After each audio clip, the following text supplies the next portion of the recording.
Iya, Siva.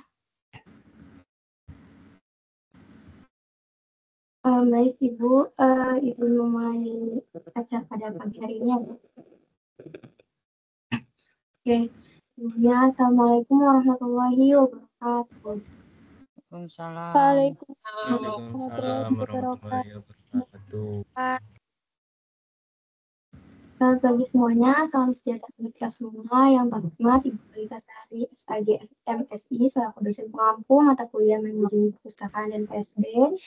Yang kami hormati narasumber kita pada pagi hari ini, yaitu Ibu Lili Sudiawati, SPP MO, serta seluruh mahasiswa di kelas 2A. Puji syukur, marilah kita panjatkan kehadirat Allah Subhanahu wa Ta'ala, karena atas limpahan rahmat dan karunia-Nya kita dapat berkumpul dalam acara kuliah bersama dosen tamu yang akan mengangkat tema materi, yaitu museum sebagai aset informasi.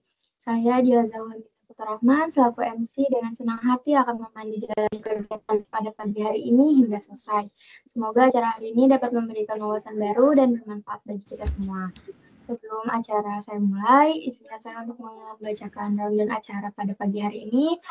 Acara pertama yaitu pembukaan, yang kedua sambutan oleh Ibu Lolitasari, yang ketiga perkenalan narasumber oleh moderator Syifa Hoirunisa, kemudian pemaparan materi oleh Ibu Lili Sudriaweni, yang kelima sesi tanya jawab atau diskusi, yang keenam pembacaan doa oleh Suherman, yang keenam dokumentasi singkat, dan yang terakhir penutupan acara. Baiklah, untuk mengawali acara resmi pada pagi hari ini, marilah kita simak sambutan dari dosen pengampu mata kuliah Manajemen Perpustakaan dan PSB kepada Pulitasari SAG MSI. Kami persilahkan. Terima kasih. Bismillahirrahmanirrahim. Assalamualaikum warahmatullahi wabarakatuh. Waalaikumsalam.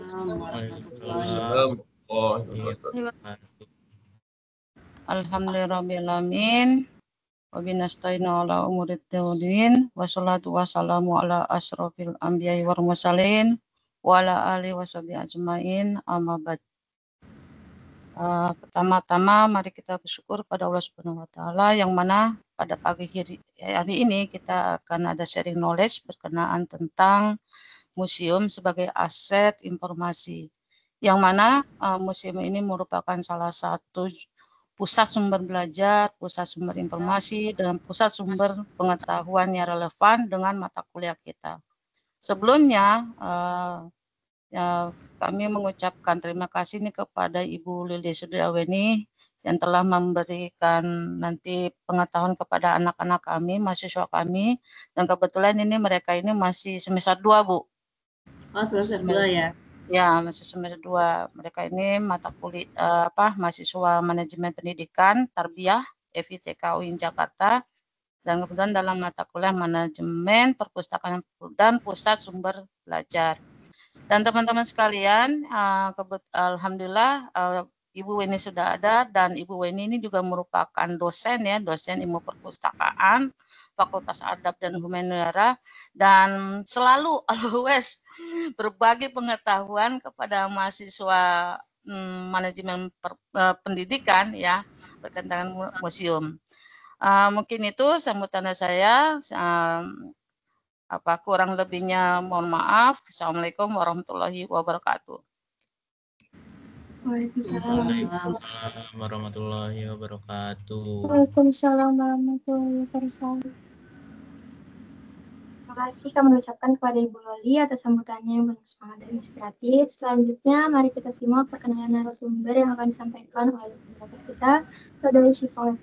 Pada Saudari Syifa dipersilakan. Baik, terima kasih untuk MC Dila Zahwa. Alhamdulillah, selamat pagi semuanya. Puji syukur kita hadirkan kepada Allah Subhanahu wa Ta'ala. Salam kepada Nabi Muhammad SAW. Hari ini alhamdulillah kita kedatangan narasumber yang istimewa, yaitu Ibu Lili Sudriaweni. Terima kasih atas kesempatannya. Saya akan membacakan share mungkin ya. Jadi Ibu Lili.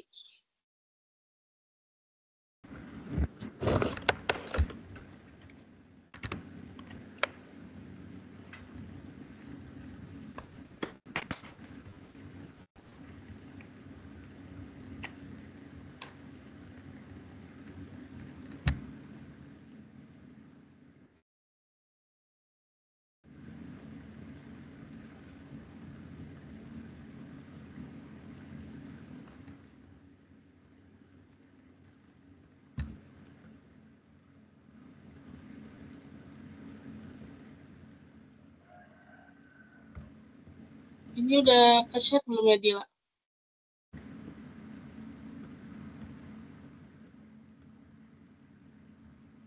Yang di-share salah kayaknya Siva.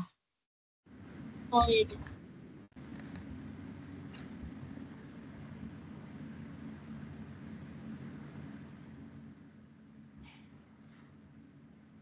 Kayaknya saya nggak bisa di-share gitu.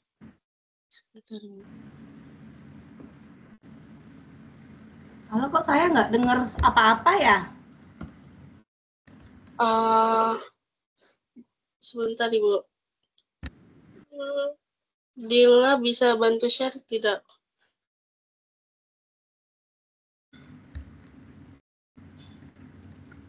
Bentar coba ya. Halo, Halo, Ibu. suara saya tadi kedengaran nggak? Terdengar, Ibu? Saya baru dengar nih. Udah tadi sampai mana? Nggak kedengaran apa-apa. Ini baru dengar nih, baru dengar.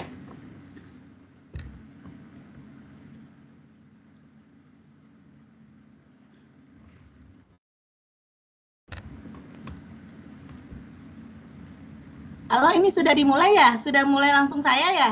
Belum, Ibu. Belum. Ya, ya. Sedang mau pembacaan sih. Iya, ya.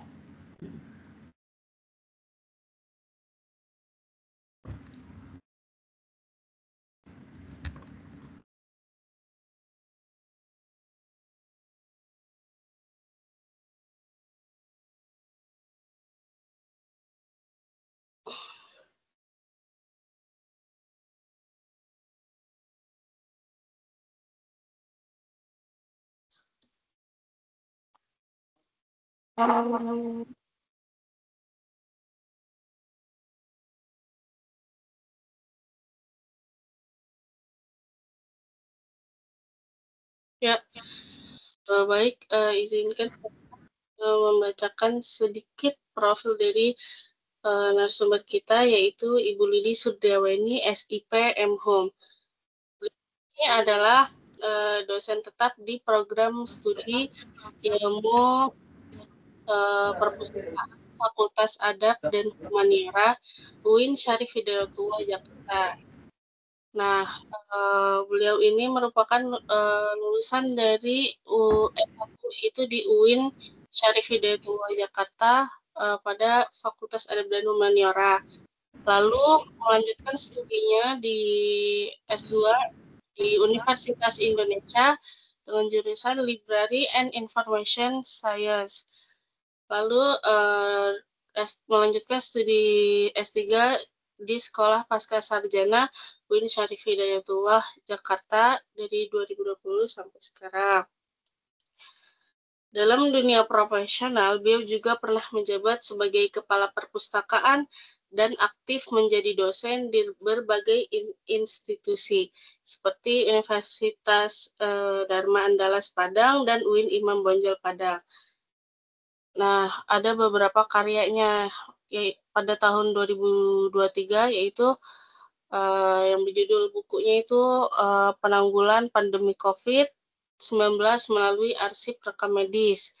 Lalu preservasi koleksi Mushaf Al-Quran di Museum Bait Al-Quran, dinamika Mushaf Al-Quran, dan preservasinya.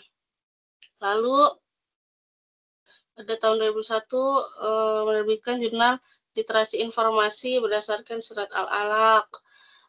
Pada tahun 2001 menerbitkan The Study of Hospital Archive in Preserving the Memories of COVID-19 Patients. Lalu menerbitkan Exploring the Utilization of Museum of Academic Purpose Among UIN Lecturers, penulis kelima dari 6 penulis. Pada tahun 2020, Users Perception on Interior Design on Tarumanegara Knowledge Center Library. Pada tahun 2018, Information Professionals in the Disruptive Era, Academics and Practitioners. Lalu paper atau poster yaitu peran pustakawan dalam pembelajaran jarak jauh di Perpustakaan Universitas Indonesia pada tahun 2023, pengaruh kompetensi soft skill pustakawan terhadap kepuasan Pemustaka di Perpustakaan UHAMKA pada tahun 2024. Nah, selanjutnya saya mengajar, beliau juga menuliskan tadi saat ini beliau juga terlibat dalam organisasi profesi seperti Ikatan Pustakawan Indonesia, ADIA, serta menjabat sebagai Bendahara Nasional. Sekian dari pembacaan CV kepada Ibu Lili Sudiaweni. Dipersilahkan untuk memberikan tambahan wawasan kepada kita semua. Terima kasih.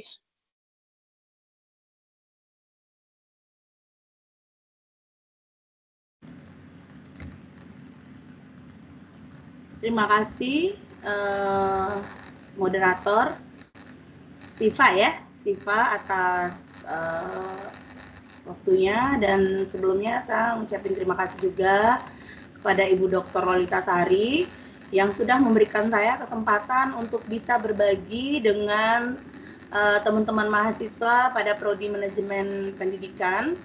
Ini sebenarnya sharing aja ya, bukan menggurui, mengajar dan sebagainya, karena jujurly gitu ya, saya juga masih tahap belajar dalam hal museum, tapi insya Allah museum ini akan menjadi concern saya ke depannya, dan saat ini saya juga sedang menulis disertasi yang memang temanya tentang museum sebagai aset informasi. Nah, tentunya nggak akan cukup waktunya kalau saya membahas museum sebagai aset informasi sampai ke akar-akarnya, tapi setidak-tidaknya dengan adanya sharing kali ini, saya akan mencoba membuka cakrawala kita, wawasan kita bersama, kenapa museum itu bisa disebut sebagai aset informasi. Nah, nanti tadi saya udah bagikan juga materinya, nanti tolong dibagikan tolong di ya, adminnya, tolong di share di grup sini biar teman-teman bisa lihat semua. Dan tentunya sebelum kita mulai, puji syukur kita panjatkan kepada Allah Subhanahu wa Ta'ala, dengan ridho dan izinnya kita bisa bersama-sama mengudara pagi ini dengan tema museum sebagai aset informasi. Dan tak lupa juga kita kirimkan salam kita kepada junjungan kita, yakni Nabi besar Muhammad SAW, dengan kehadiran beliau sehingga nanti kita bisa mendapatkan syafaat di dunia maupun di akhirat nanti. Amin ya rabbil alamin. Baik, kita mulai saja langsung. Silahkan dibuka, di share ya, tolong dibagikan di sini materinya. Museum sebagai aset informasi. Nah, ini di foto awal sudah dibagikan.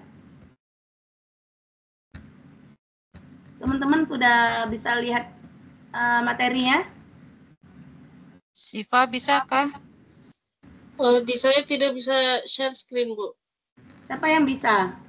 Saya coba ya, Bu.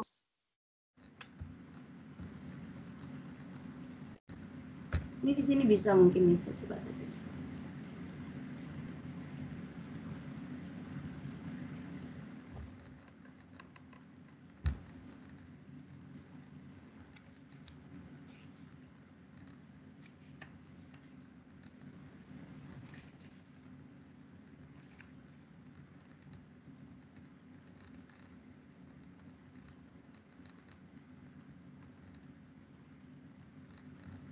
Ada yang bisa?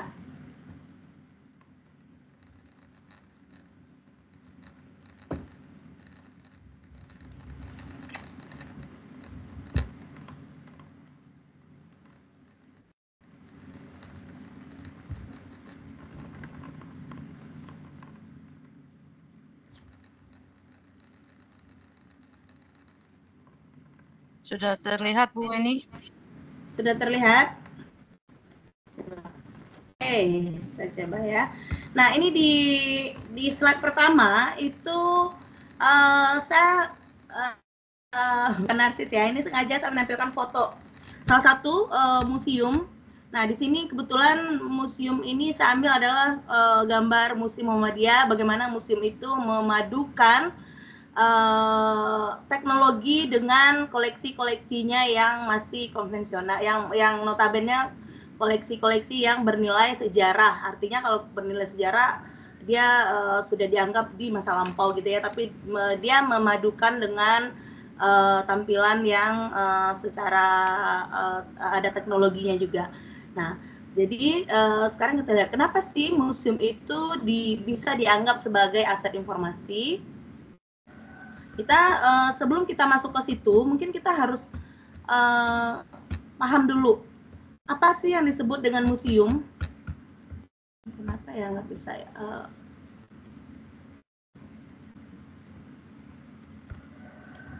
Mungkin teman-teman sudah pernah ke museum?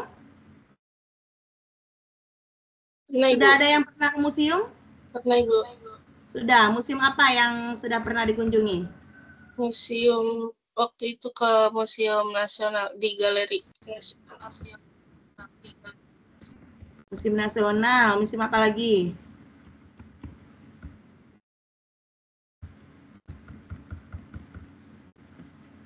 Ini benar-benar lemot ya. Saya belum nggak kelihatan ya. Di sini juga. Tapi nggak apa-apa. Selama ini yang kita lihat di museum itu adalah berbagai macam koleksi, ya, berbagai macam koleksi yang tersimpan di museum.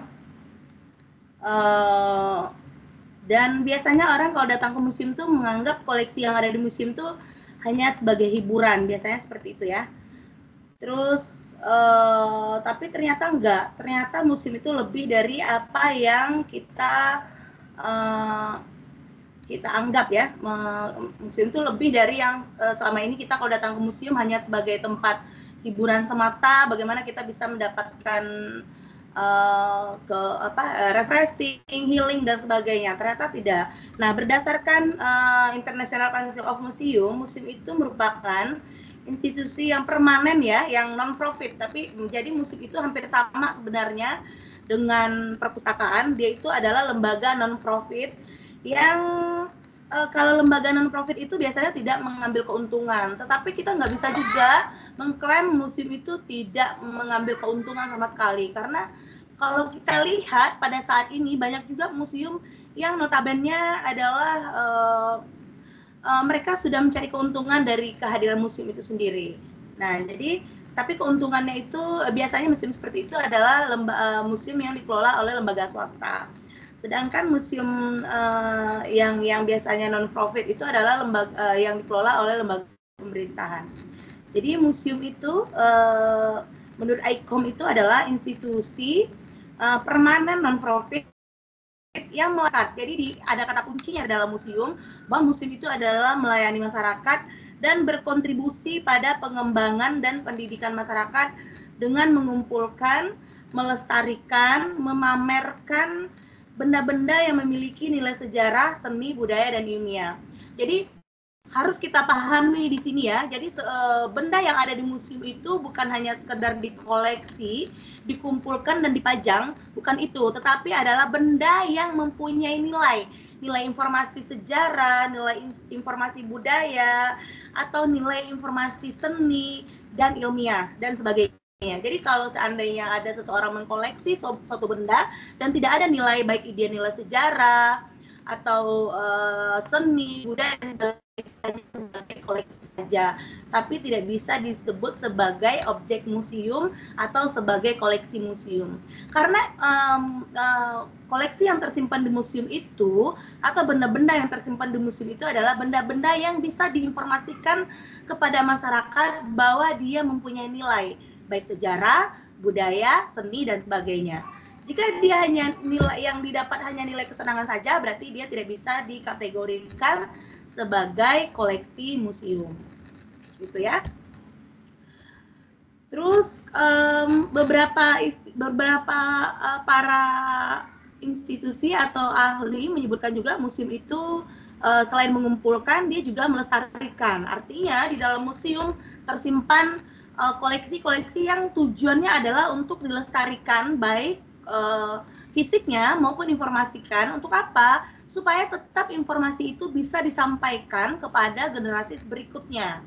Jadi di dalam museum itu ada memori kolektif yang memori kolektif itu artinya ada yang tersimpan di dalam memori kolektif itu ada sesuatu yang bisa diinformasikan kepada masyarakat atau generasi selanjutnya bahwa ini ada kontribusinya dalam koleksi ini ada kontribusinya dalam perjalanan atau perkembangan bangsa ini atau perkembangan dunia bangsa dan sebagainya. Jadi makanya museum itu jenis dan objeknya juga berbeda-beda ya, karena setiap museum itu koleksi yang dihimpunnya tergantung objek museumnya apa. Sedangkan menurut para ahli juga selain melestarikan, dia mengelola. Artinya kalau mengelola, artinya dia terkelola dengan baik itu artinya ada manajemen yang jelas di dalam sebuah museum. Ya, ada manajemen yang jelas, dan tujuan dari semua museum itu, dari semua yang tadi kita sebutkan itu adalah untuk pendidikan, penelitian, dan ada juga kesenangan bagi masyarakat. Tapi yang pasti adalah informasi yang disampaikan, benda-benda yang dibawa yang ada dalam museum, ada informasi yang disampaikan, baik itu pendidikan untuk sejarah, budaya, seni, ilmiah, dan lainnya. Seperti itu ya. Nah, jadi bisa kita simpulkan bahwa museum itu merupakan institusi yang memiliki peran penting. Jadi, dalam museum itu juga berperan penting dalam mengelola, melestarikan budaya, sejarah, serta mempromosikan pendidikan dan penelitian. Jadi, dengan adanya museum itu, dia bisa dikelola dengan baik, dilestarikan warisan budayanya dengan baik, warisan sejarah, melaksanakan pendidikan di museum. Jadi tujuannya adalah, tujuan secara umum dari sebuah museum adalah meningkatkan kesadaran serta pemahaman masyarakat tentang sejarah, budaya, seni, dan ilmu pengetahuan. Jadi kehadiran museum itu harapan terbesarnya adalah menambah wawasan, pengetahuan, memperluas cakrawala, sehingga meningkatkan kesadaran masyarakat bahwa museum itu juga banyak tersimpan pengetahuan tentang sejarah, budaya, seni, dan sebagainya. Nah, kenapa museum bisa dikaitkan dengan aset informasi? Kalau kita berbicara aset informasi, selama ini mungkin yang kita aset informasi itu dimiliki oleh pelaku bisnis. Memang ya, kalau bukan sebenarnya ya, aset informasi itu dimunculkan pertama kali itu oleh pelaku bisnis. Bagaimana mereka mengelola informasi mereka dengan tujuannya untuk mendapatkan keuntungan keuntungan materi, secara income-nya, menaikkan income-nya, dan menghasilkan keuntungan secara materi. Nah, tetapi lembaga aset informasi ini bisa diadopsi oleh lembaga non-profit seperti museum. Karena apa? Karena dalam sebuah museum juga tersimpan aset-aset yang notabene adalah mengandung informasi, dan itu menjadi asetnya, informasi itu menjadinya sebuah institusi seperti museum. Nah, kalau kita lihat apa sih aset informasi ini, mungkin kalian juga apalagi mahasiswa manajemen ya, sudah tidak asing dengan kata aset, kata informasi. Yang selama ini kita pahami aset itu adalah sesuatu yang bernilai materi. Nah, di dalam museum, aset informasi itu bukan hanya bernilai materi aja, tetapi juga bernilai informasi-informasi yang melebihi dari materi. Ya, jadi memang tidak ternilai ya harga koleksi di sebuah museum. Makanya terjadi kecurangan-kecurangan para pengelola museum di masa lampau. Jadi pada masa saat ini, masa depan diharapkan pengelola museum semakin terhindar dari kecurangan-kecurangan. Mungkin kita pernah mendengar kehilangan koleksi di sebuah museum, atau bahkan mungkin kalian pernah nonton film-film Hollywood yang mana di dalamnya bercerita tentang museum yang misalnya para pencuri, perampok mengincar-incar koleksi-koleksi yang tersimpan di sebuah museum. Karena apa? Karena memang koleksi yang tersimpan di dalam museum itu bernilai, itu nilainya sangat tinggi, sehingga menggiurkan bagi bagi orang-orang yang memang tidak memikirkan kepentingan orang banyak, tapi hanya mementingkan kepentingan diri sendiri. Jadi banyak ya terjadi kecurangan. Dulu pernah tahun 2000-an kalau nggak salah ya, itu museum di Solo itu pernah kehilangan artefak patung yang udah ratusan tahun, terus diduplikat, dan duplikatnya yang disimpan aslinya dijual ke luar negeri.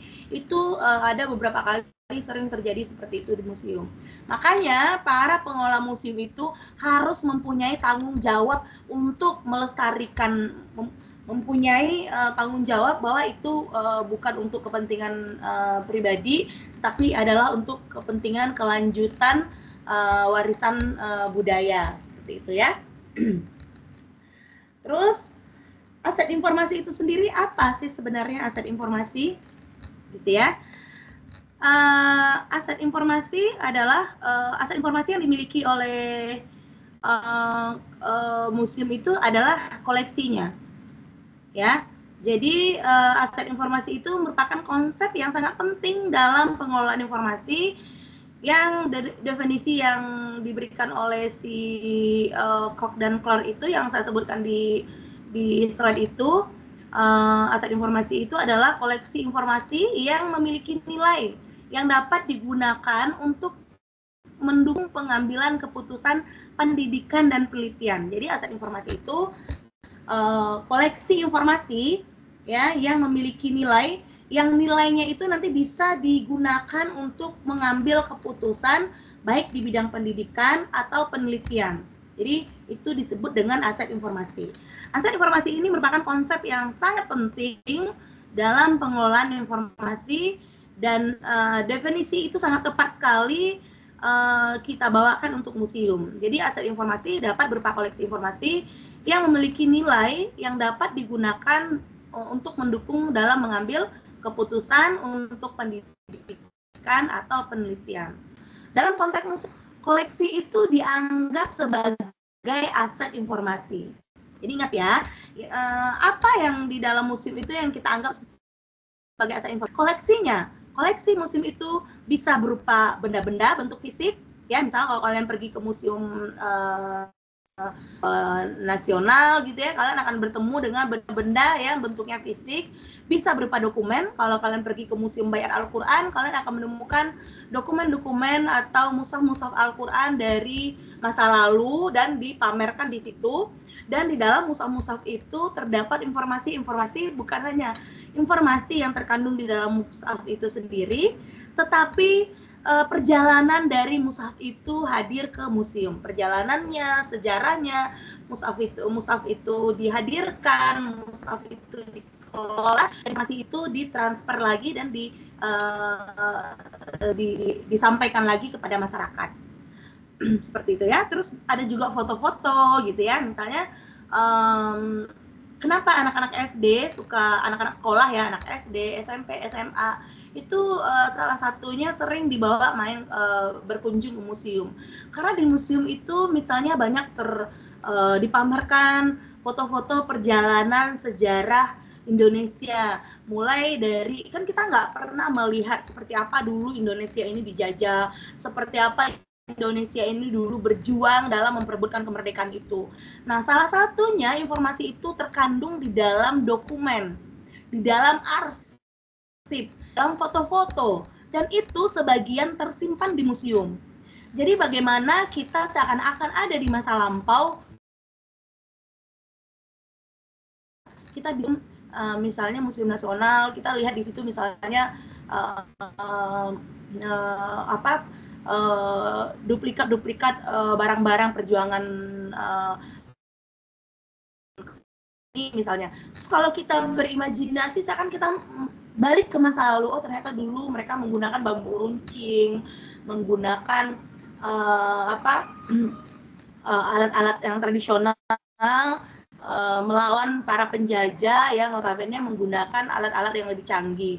Tetapi Allah berkehendak kita merdeka dan sampai kita menikmati kemerdekaan itu sekarang. Nah, itu bisa kita lihat, perjalanan semua itu bisa kita lihat di dalam sebuah museum, ya. Walaupun bukan hanya sebuah museum aja, kalau sekarang kan banyak ya, ada video sejarah, tetapi secara otentik kita bisa melihat nih perjalanan perjuangan Indonesia itu, oh ini ternyata ini ada yang aslinya. Kalau kalian main-main ke museum, misalnya main ke museum NU, Muhammadiyah gitu ya dan sebagainya, itu bisa benar-benar dilihat aslinya. Misalnya dulu sepeda yang digunakan oleh Kiai Hasyim Asy'ari itu dalam bermusyawarah dalam memperjuangkan Indonesia ini, memperebutkan Indonesia ini dan sebagainya. Terus misalnya kalau kita main ke Museum Muhammadiyah, kita melihat baju yang digunakan oleh Ki Ahmad Dahlan itu dalam berdakwah, memperjuangkan Muhammadiyah dan sebagainya. Terus ada replika kapal ketika dia pertama haji di tahun di usia 15 atau 16 tahun ya, kalau nggak salah, masih sangat muda, tapi beliau sudah memikirkan umat gitu ya. Jadi hal-hal seperti itu mungkin nggak semua orang hobi membaca ya, tapi dengan berkesan membawa lagi memorinya, oh ternyata dulu seperti ini, akan membangkitkan lagi kesadarannya, ternyata seperti ini, ternyata sebuah museum gitu ya. Jadi mumpung kalian ini masih semester 2, masih banyak waktu untuk bisa healing gitu ya, daripada healingnya ke mall. Jadi saya sangat menyarankan kalian mumpung masih di Ciputat gitu ya, nanti kalau udah selesai kan kalian pulang kampung dan sebagainya, sibuk dengan kerjaan, sibuk dengan keluarga, bagi yang berkeluarga. Nah mumpung masih semester 2, kalian masih punya banyak waktu, ya silakan kalian mapping dulu nih museum-museum yang ada di Jabodetabek. Terus sebulan sekali kalian kunjungi selama kalian masih jadi mahasiswa. Ya, insya Allah nanti akan terkunjungi semua museum.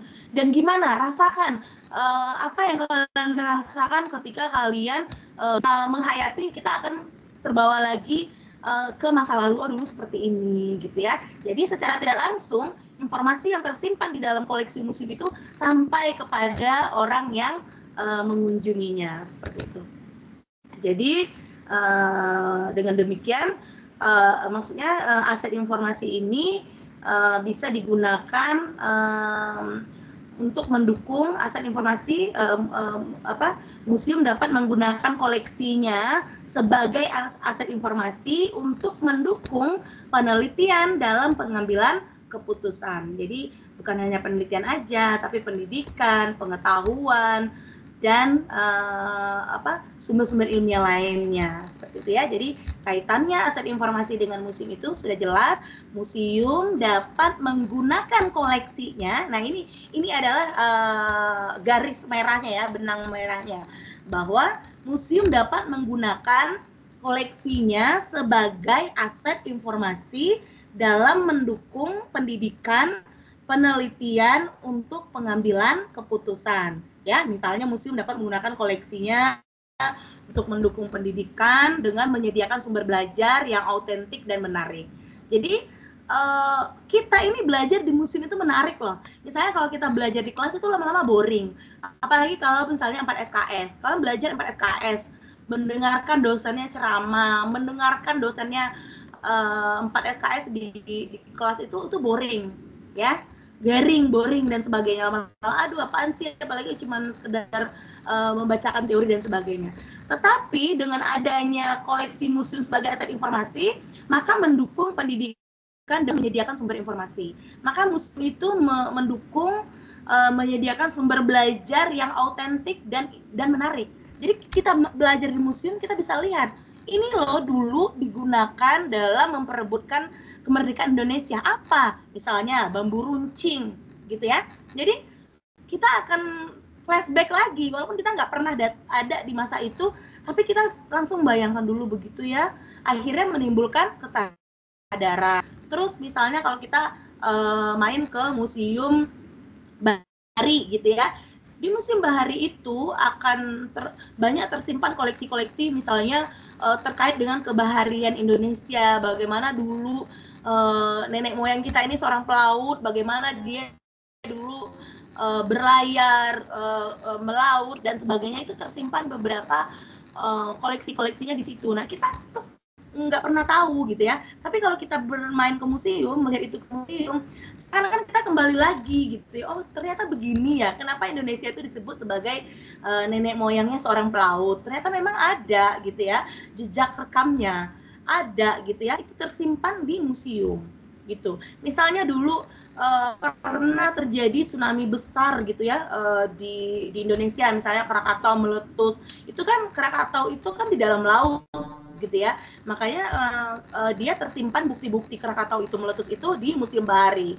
karena dia di laut gitu ya. Jadi Bahari Indonesia itu dulu pernah hancur, dan hancur juga Sumatera, Jawa itu hancur gitu ya, dengan tahun ya kita belum ada, kita nggak tahu gitu ya. Mungkin kalau kita baca lagi sejarah itu banyak sekali, tapi mungkin sebagian kita malas baca sejarah gitu ya. Tapi kalau kita rajin ke museum dan menjadikan museum sebagai objek pendidikan yang menarik, itu kita bisa temukan di situ jawabannya. Jawabannya di situ ada. Bagaimana gitu ya, misalnya kehebatan Krakatau itu meletus, tapi ada bukti sejarah yang memperlihatkan kehebatannya itu, kedasatannya itu ada disimpan di sebuah museum. Terus ada misalnya yang selamat di situ, yang orang prediksikan nggak ada yang selamat, tapi ternyata ditemukan bukti ada yang selamat, dan akhirnya dia menjadi sumber sejarah dan membagikan beberapa barang-barang yang selamat itu untuk disimpan di museum. Itu kalau kalian mau, kalian bisa main ke situ dan lihat. Terus misalnya dulu pernah terjadi tsunami besar-besaran di Indonesia tahun 2004. Mungkin kalian belum lahir ya? Udah lahir belum tahun 2004? Belum, Ibu. Udah lahir belum? Belum. Belum ya, 2004. Itu pernah ya, kalian mungkin males baca gitu. Mungkin hanya mendengar dari mulut ke mulut aja, atau baca selentingan aja. Kalau dulu Indonesia itu pernah terjadi tsunami besar, itu 2004 di Aceh, dan ribuan orang meninggal. Itu jejak rekamnya itu apa? Ada di museum. Kalau kalian mau lagi menelusur, kalau punya rezeki lebih sedikit, boleh kalian main ke museum Aceh itu, museum tsunami itu. Bu Lolita mungkin udah pernah ke sana ya, mungkin nanti bisa berbagi gimana itu museum tsunami itu dihadirkan dan bagaimana isi dalamnya, bagaimana merepresentasikan dulu tuh seperti ini loh kejadiannya, dan disimpan, dan akhirnya itu menjadi pembelajaran menarik karena di dalamnya ada memori kalau dulu kita tuh pernah loh dihantam musibah seperti ini gitu ya, dan bagaimana kita ikut merasakan musibah itu, mungkin kita bisa melihat itu di sebuah museum. Dan di Museum Bahari, kalau kalian jauh-jauh nggak ada rezeki jauh-jauh ke Aceh, itu sebagian juga ada beberapa sejarahnya itu disimpan di Museum Bahari di kota ya. Kalian boleh main ke sana ya, boleh main ke sana. Nah, misalnya di sana itu ada sebuah koleksi audio gitu ya, sebuah nyanyian Aceh seperti nyanyian Nina Bobo gitu ya. Terus itu diputar berulang-ulang, dan itu ditempatkannya di sebuah kelambu kasur. Waktu itu saya nanya, ini apa hubungannya koleksi museum ini dengan kasur, kelambu, dan nyanyian? Waktu itu saya nggak paham gitu ya. Akhirnya saya dengerin terus, tapi kalau lama-lama saya merinding gitu ya. Terus akhirnya saya tanya, ternyata itu adalah koleksi di mana ada di Aceh itu ketika terjadi tsunami besar itu, ada satu kampung yang tidak banyak korban. Artinya hampir dibilang 80% di situ tuh selamat. Itu namanya Simelu, Pulau Simelu. Dan ternyata itu ada kebijakan lokalnya ya. Jadi dulu itu ternyata ratusan dan ribuan tahun yang lalu tuh pernah juga terjadi bencana serupa di situ. Terus akhirnya di situ mereka mendapatkan pengalaman. Jadi kalau tsunami itu ternyata sebelum terjadi tsunami itu air laut itu surut dulu, baru beberapa menit kemudian baru tsunami datang. Nah itu akhirnya menjadi pengetahuan bagi mereka. Jadi ketika nanti terjadi gempa dan air laut surut, jangan dekati air laut itu karena nanti akan banyak ikan dan sebagainya. Jangan ambil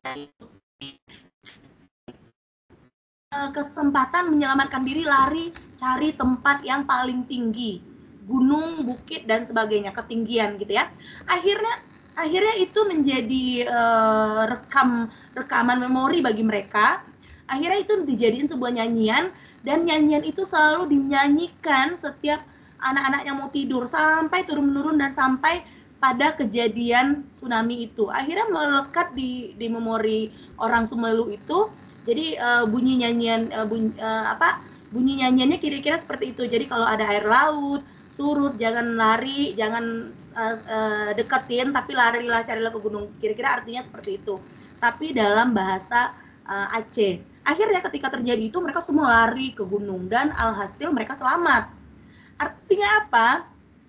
Saya waktu itu masih berpikir-pikir juga, ini kenapa ditempatkan ini di Museum Bahari? Apa kaitannya dengan Bahari? Oh, ternyata itu adalah kejadian tsunami Aceh. Jadi kenapa mereka selamat? Karena ternyata mereka transfer knowledge, mentransfer pengetahuan mereka melalui nyanyian, dan itu akhirnya jadikan koleksi. Nyanyian tidur jadiin koleksi di Museum Bahari. Gitu ya. Jadi kebijakan lokal konten itu, atau kalau kita sering dengar kata orang tua dulu begini begitu, tidak sepenuhnya juga salah, tapi memang harus kita sesuaikan juga gitu ya. Kalau yang berkaitan dengan akidah mungkin nggak perlu kita ikutin, tapi kalau memang rasanya itu lebih banyak manfaatnya, nggak apa-apa kita ikutin. Jadi artinya adalah dengan kehadiran museum itu bisa dijadikan sebagai tempat kita mendapatkan kesadaran, menjadikan tempat belajar yang menarik sekali. Ya tadi ya kan saya nggak tahu kalau nggak main ke Museum Bahari, oh ternyata seperti ini ya. Akhirnya itu melekat di saya, oh ternyata benar museum itu adalah tempat belajar yang menarik gitu ya, autentik, jelas sekali gitu ya. Jelas sekali. Sebentar ya. Ini sebentar nih, untuk Serang Maja, kok telepon enggak ya? Ya.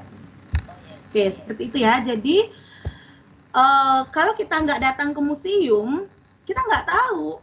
Mungkin kalau kita baca buku aja atau mendengar dari dosen aja nih materi-materi itu, rasanya kurang menarik. Tapi kalau kita datang ke museum itu sangat menarik sekali, gitu ya. Karena dia apa? Dengan melihat benda-benda museum itu, tapi benda museum itu tersimpan informasi ya. Dan akhirnya membuat kita berimajinasi, atau kita flashback lagi, atau kita membayang-bayangkan, oh dulu seperti ini ya ternyata ya. Akhirnya muncul kesadaran. Apakah kesadaran itu kesadaran, oh ternyata dulu sesusah ini ya memperjuangkan Indonesia, sehingga kita sadarlah, jangan sia-siakan kemerdekaan yang sudah di depan mata, misalnya seperti itu. Kita dapatkan secara otentik melihat benda-benda yang langsung di museum, seperti itu. Terus apalagi, misalnya mendukung penelitian. Dengan adanya museum itu, koleksi museum itu mendukung penelitian dengan menyediakan sumber data yang akurat dan dipercaya. Nah ini bagi peneliti nih, misalnya Bu Lolitasari kan hobi banget meneliti ya, bukan hobi lagi, tapi memang sudah fashionnya beliau ya. Kalau nggak meneliti itu kayaknya sakit gitu ya Bu Lolitasari itu. Jadi bisa Bu Lolitasari nanti menjadikan museum itu sebagai sumber data yang akurat, bisa dipercaya. Karena apa? Karena orang yang mengelola museum itu, benda yang dimasukkan ke dalam museum itu, sebelum dia masuk ke museum itu harus jelas dulu bendanya. Jadi nggak semua benda masuk ke museum. Oh kita anggap ini benda sejarah, tapi setelah diteliti oleh pengelolanya ternyata dia tidak ada menyampaikan informasi apapun, maka dia tidak bisa masuk ke dalam museum.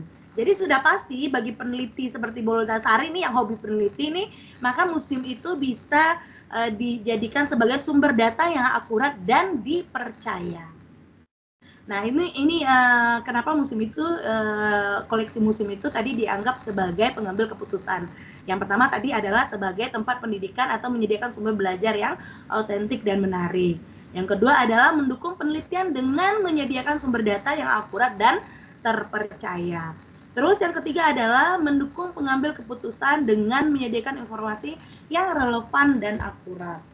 Ya, jadi dengan adanya museum itu, dengan adanya tadi sumber belajar yang menarik, sumber data penelitian yang akurat, sehingga nanti menyediakan informasi yang relevan dan akurat, seperti itu ya. Terus dalam mengelola aset informasi, museum perlu memastikan koleksinya itu terorganisir dengan baik. Nah, jadi makanya museum itu untuk mengelola aset informasi yang ada di museum itu, dia perlu terorganisir dan dikelola dengan baik. Ya, jadi perlu adanya manajemen. Nanti kalau kita berbicara manajemen lagi panjang ya. Jadi intinya adalah dia harus terdokumentasi dengan baik dan dapat diakses dengan mudah oleh masyarakat. Maka museum bisa memaksimalkan nilai aset informasi dan memberikan manfaat yang besar kepada masyarakat. Ya, jadi pengelolaan museum sebagai aset informasi itu pengumpulan, pendokumentasian koleksi. Jadi pengumpulan dan dokumentasi koleksi museum harus dilakukan dengan hati-hati dan teliti. Ya, maka seperti yang saya sebutkan tadi, para pengelola museum itu dia harus paham mana koleksi yang memang bisa dimasukkan ke dalam museum. Karena tidak semua benda yang kita anggap ini benda yang ada di masa lampau gitu ya. Tapi kalau udah diseleksi, terus udah dikumpulkan, didokumentasi dan diseleksi, ternyata dia tidak mempunyai nilai informasi yang bisa disampaikan kepada masyarakat, maka dia tidak bisa dianggap sebagai koleksi museum. Memang semua itu harus dilakukan dengan hati-hati. Jadi pengelolaan koleksi museum itu sebagai aset informasi, yang pertama adalah pengumpulan dokumentasi koleksi. Pengumpulan dokumentasi koleksi museum harus dilakukan dengan hati-hati, teliti. Terus yang kedua adalah konservasi dan pelestarian koleksi. Jadi ternyata dengan adanya pengelolaan museum itu secara tidak langsung atau secara langsung itu sudah menyelamatkan ya, sudah menyelamatkan atau sudah melestarikan, sudah melakukan kelestarian dari memori perjalanan budaya sejarah bangsa ini. Jadi museum itu memang tujuan utamanya tujuan utamanya bukan hanya sekedar melestarikan gitu ya, tapi menyampaikan informasi yang terkandung di situ. Tetapi dengan adanya museum itu artinya museum itu sudah melakukan pelestarian terhadap memori bangsa yang ada di sebuah negara, gitu ya. Terus apalagi pengelolaan yang mesti diperhatikan pengelolaan koleksi museum itu sebagai aset informasi. Yang ketiga adalah pengembangan sistem informasi dan teknologi. Walaupun di dalam museum itu kebanyakan koleksinya adalah koleksi masa lampau, tetapi pengembangan sistem informasi dan teknologi juga dapat membantu meningkatkan aksesibilitas dan penggunaan museum. Jadi harus harus tetap mengikuti perkembangan teknologi. Jadi museum itu tidak boleh bertahan dengan kekonvensionalannya. Museum itu boleh saja dia mengoleksi koleksi-koleksi yang ada di masa lampau ribuan tahun yang lalu, yang kuno, yang tradisional dan sebagainya. Tetapi aksesibilitasnya, akses dalam mengaksesnya itu harus mengikuti perkembangan teknologi. Ya, harus mengikuti perkembangan teknologi. Tidak bisa hanya stuck, oh ini yang penting dikumpulkan, disimpan dan dilihatkan ke masyarakat, tidak seperti itu. Tetapi memang harus tetap mengikuti perkembangan teknologi ya, supaya dia tetap penggunaan museum itu disenangi oleh anak-anak zaman sekarang. Misalnya nih, anak-anak zaman sekarang kalau disuruh masuk ke museum yang konvensional, yang berdebu, aduh gitu ya, pasti langsung lari, langsung kabur gitu. Aduh apaan sih, kata Bu ini museum itu sumber belajar yang baik, ini mah nyebelin, ini mah debu. Nah jadi artinya museum itu harus tetap mempertimbangkan, memperhatikan perkembangan sistem informasi dan teknologi, supaya apa? Supaya dapat membantu meningkatkan aksesibilitas dan penggunaan koleksi museum. Ya seperti itu. Next. Nah, jadi apa yang bisa kita simpulkan? Museum itu memiliki peran penting dalam mengelola dan melestarikan aset informasi. Koleksi museum dapat digunakan untuk mendukung penelitian, pendidikan, dan pengambilan keputusan. Nah, kira-kira seperti itu ya. Nanti boleh kalau kalian ingin berdiskusi, menambahkan, bertanya, boleh ya. Jadi sebenarnya di museum itu ekstensi museum itu bukan hanya pelestarian aja ya, tapi eksistensinya adalah museum terus-menerus merencanakan dan melaksanakan kegiatan agar koleksi menjadi eksis dan perjalanan informasi yang disampaikan dari sebuah museum itu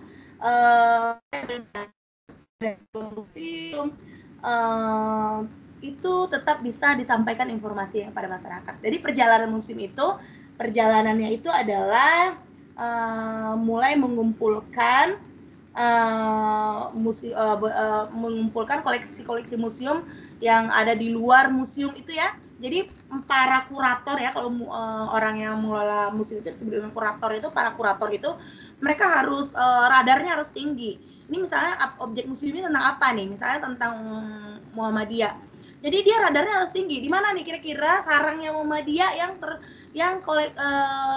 benda-benda yang kira-kira bisa dijadikan koleksi, atau museum sejarah misalnya. Ini orang sejarah, kuratornya itu harus paham sejarah. Dia harus tahu mappingnya di mana nih wilayah-wilayah yang memang notabene banyak sumber-sumber sejarah di situ, sehingga nanti mereka turun ke lapangan dan menemukan benda-benda, terus mereka akan seleksi dan melihat apakah ini pantas disimpan di museum dan sebagainya. Seperti itu ya. Nah, kira-kira seperti itu. Jadi teman-teman silakan kalau ingin bertanya, berdiskusi boleh ya, karena sama-sama di sini kita adalah sharing atau membagi pengalamannya. Atau mungkin sebelum saya tutup, mungkin saya mau mendengarkan pengalaman Bu Lolita Sari dulu sedikit nih, beliau yang sudah pernah berkunjung ke Museum Aceh. Bagaimana pencerahan Bu Lolita Sari tentang Museum Aceh yang bisa dianggap sebagai sumber belajar yang otentik dan menarik. Silahkan Bu Loli. Berdasarkan pengalaman nih. Aduh, ditodong ini ya. Gak apa-apa.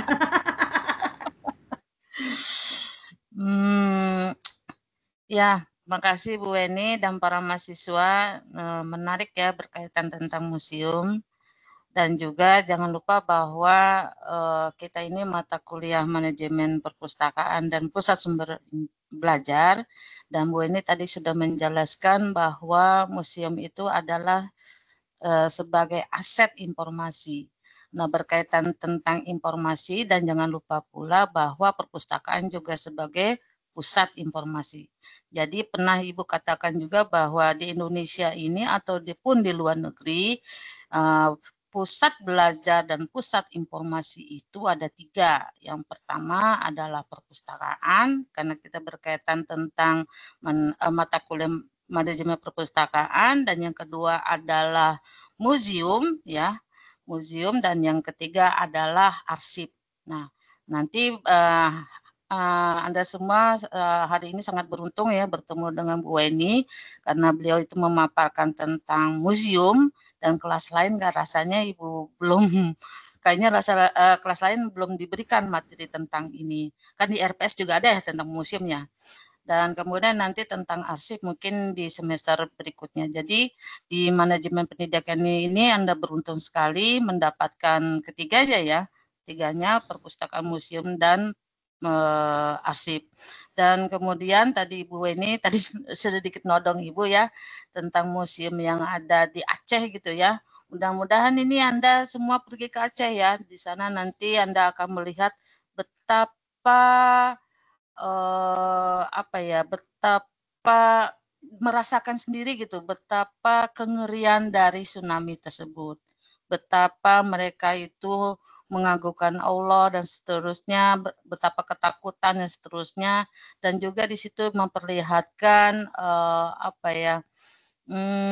kayak semacam real gitu ya kan, kalau kita kan hanya bisa melihat di video mungkin tentang terkait tsunami, tapi Anda nanti ketika di Museum Aceh nanti Anda akan melihat artefak-artefak berkaitan tentang tsunami tersebut, dan juga di sana nanti ada terlihat juga arsip-arsip yang yang hancur, kemudian nanti ada pihak dari Anda yang berupaya untuk mempersepasi dan seterusnya. untuk bicara museum mungkin tidak bisa kita hanya bicara secara lisan, tetapi sebagaimana tadi Ibu Weni mengatakan, minimal Anda berkunjung ke museum selain ke Museum Nasional ya, ke Monas, dan juga ada salah satu juga yang menarik ya Bu Weni ya, yang diperlihatkan tadi PPT-nya Bu Weni, sebenarnya lebih menarik lagi selain Aceh adalah itu yang di Museum Muhammadiyah. Itu mereka tidak memperlihatkan artefak-artefaknya aja, tahu kan ya artefak ya, benda-benda museum, koleksi museum, tetapi juga dia sudah menggunakan dan memanfaatkan teknologi informasi. Jadi semacam begitu Anda touch tahu kan ya, memegang itu nanti tergambar itu secara digital perjalanan dari ini karena Museum Muhammadiyah ya, perjalanan dari Muhammadiyah dari awal hingga akhir gitu. Nah, belum akhir ya sekarang ya, masih berlangsung. Artinya saat itu perkembangan bagaimana sih Muhammadiyah dan perkembangannya dan seterusnya. Nanti Bu ini mungkin bisa menjelaskan lebih lanjut dan mungkin di antara teman-teman silakan untuk bertanya kepada Bu Weni kira-kira museum mana sih yang minimal kita bisa kunjungi di daerah Jabodetabek yang menarik gitu ya. Dan mungkin sebagaimana tadi dikatakan Bu Weni mungkin bisa dijadikan bahan kajian, penelitian, dan Anda ini manajemen pendidikan mungkin bisa nggak sih bekerja di museum ya sebagai apa? Kalau sebagai kurator tuh tadi kan udah ada ya keahliannya, apakah keahlian dari sejarah dan seterusnya. Nah kalau misalnya manajemen pendidikan kira-kira kalau bisa bekerja di museum itu sebagai apa? Mungkin itu ya Bu Weni tambahan dari saya pengalaman memang harus langsung ke sana ya biar melihat apa ya biar melihat keberagaman dari koleksi-koleksi artefak ya artefak ataupun sejarah perjalanan Aceh dari kehancuran akibat tsunami hingga saat ini setelah berkembang. Ya mungkin itu. Ya silakan pada mahasiswa, Ibu kembalikan kepada Bu Weni lagi. Ya, terima kasih Bu Lita Sari. Saya tuh pengen banget ya melihat Museum Aceh itu tapi belum diberikan kesempatan. Nah, kebetulan Bu Lita udah ke sana, beliau udah ke sana. Dan itu disebutkan ya tadi Bu Lita bilang bahwa itu bentuk bagaimana itu mereka mengagungkan Allah gitu ya. Bagaimana kesedihan yang ditampilkan dalam museum itu. Dan banyak macam lagi saya juga belum lihat ya tapi tadi disebutkan oleh Bu Lita Sari. Jadi dengan seperti itu banyak sumber pembelajaran yang bisa kita tarik sebagai orang Islam misalnya sebagai orang Muslim kita tuh harus sadar harus menyadari bahwa qadarullah itu tidak lepas ya nggak bisa kita hindari. Nah itu bisa jadi yang tadi disebutkan bahwa museum itu adalah menyadarkan, menumbuhkan kesadaran masyarakat dalam berbagai macam hal gitu ya. Kalau kita berkunjung ke museum Aceh, tentu yang selain disadarkan oleh hal-hal yang ilmiah lainnya, misalnya bagaimana tsunami itu bisa ada, bagaimana secara ilmiahnya kalau tsunami itu nggak langsung tiba-tiba tapi dengan adanya tanda-tanda dulu misalnya itu kan secara ilmiahnya kita belajar juga ternyata dari pengalaman itu.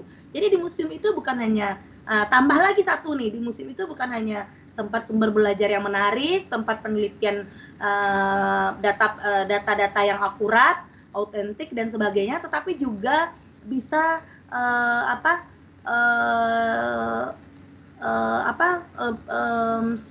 bukan sharing knowledge ya, Bu Loli itu loh berbagi pengetahuan gitu ya. Jadi di museum itu ada sharing knowledge juga, ada transfer knowledge-nya juga gitu ya. Banyak knowledge-nya juga di museum itu, banyak pengetahuan yang mungkin kita nggak tahu sebelumnya. Kalau saya nggak berkunjung ke museum Bahari misalnya, saya nggak tahu dulu betapa dahsyatnya misalnya tsunami yang saya hanya mendengar dari mulut ke mulut aja dulu, Krakatau yang meletus itu gitu ya.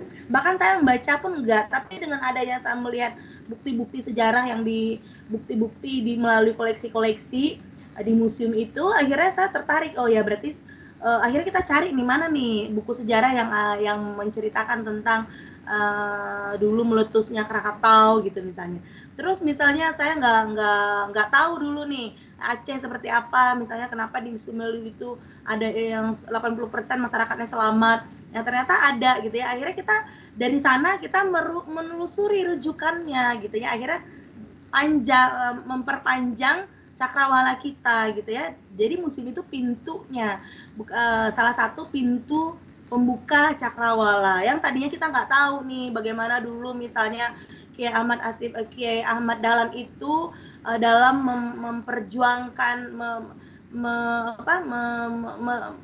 mereka berjuang dan berdakwah dalam kemerdekaan Indonesia ini gitu ya. Jadi saya juga nggak tahu kalau nggak datang ke museum, ternyata pendiri museum Nadatul Ulama itu Kiai Hasyim Azhari dengan Kiai Ahmad Dahlan itu ternyata mereka adalah saudara seperguruan. Tapi kok bisa ya mereka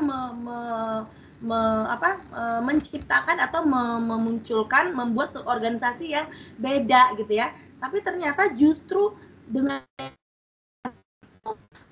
gabungkan ternyata begitu seperti ini masyarakat Islam di Indonesia itu. Misalnya kalau NU dia berada di jalur ke mempertahankan nilai-nilai tradisional, nilai-nilai tradisi budaya gitu ya, dan tetap tujuannya adalah akidah Islamnya gitu ya. Dan bagaimana Muhammadiyah dengan mengikuti perkembangan zaman dengan teknologinya, tetapi membuat mereka itu tetap saling kuat. Jadi dua orang itu adalah satu seperguruan. Nah, kalau saya tidak datang ke museum, saya nggak tahu. Jadi dengan adanya informasi seperti itu, saya cari tahu lagi. Nah, jadi artinya museum itu bukan hanya sebagai tempat sumber belajar yang menarik, tapi juga pintu gerbangnya pembuka cakrawala kalian. Jadi saran saya nih, teman-teman mumpung semester 2, saya bilang tadi, mapping lah museum-museum yang ada di Jabodetabek ini gitu ya. Nanti kalian rencanakan sebulan sekali daripada setiap minggu beli kopi Tomoro ya, enak kenangan gitu ya. Di saving duitnya buat jalan ke museum. Kan museum nggak mahal, paling bayar karcis berapa sih gitu ya. Tapi kalau ada juga sih museum yang mahal, misalnya Museum Macan gitu ya. Museum Macan itu museum art apa gitu ya, yang teknologi, saya lupa juga tuh. Nah, saya juga pernah ke situ, Bu Loli juga udah pernah ke situ tuh. Nah, kalau itu dia memang futuristik banget ya. Dia itu pemikiran manusia gitu ya. Dia iniin secara teknologi. Jadi koleksinya memang tidak ada kaitannya dengan benda-benda masa lalu, tapi informasi yang dia tampilkan di situ lebih kepada seni dan teknologi. Nah, jadi intinya museum itu bukan berarti bisa aja museum itu dijadikan pusat bisnis, tapi rata-rata museum yang dikelola oleh pemerintah itu sudah tertuang di dalam undang-undang bahwa museum yang dikelola oleh pemerintah itu adalah museum termasuk lembaga non-profit, sama halnya dengan perpustakaan, sama halnya dengan pusat arsip yang butuh pengelolaan atau manajemen ya, supaya apa yang ada di dalamnya itu bisa terkelola dengan baik sehingga bisa disampaikan kepada masyarakat. Jadi sangat cocok sekali dengan prodi kalian ini, prodi manajemen pendidikan. Museum sebagai pusat sumber belajar, museum sebagai sumber penelitian, pendidikan, sumber belajar yang menarik, pintu cakrawala, itu pendidikan semua isinya di dalamnya, dan bagaimana bisa dimanajemen, dimanage, dikelola dengan baik. Jadi sangat potensi ya kalau misalnya teman-teman di prodi manajemen pendidikan nanti bisa bekerja atau bergabung mengelola aset-aset informasi yang ada di museum dengan latar belakang manajemennya. Dan manajemennya itu tujuannya adalah untuk pendidikan, seperti itu.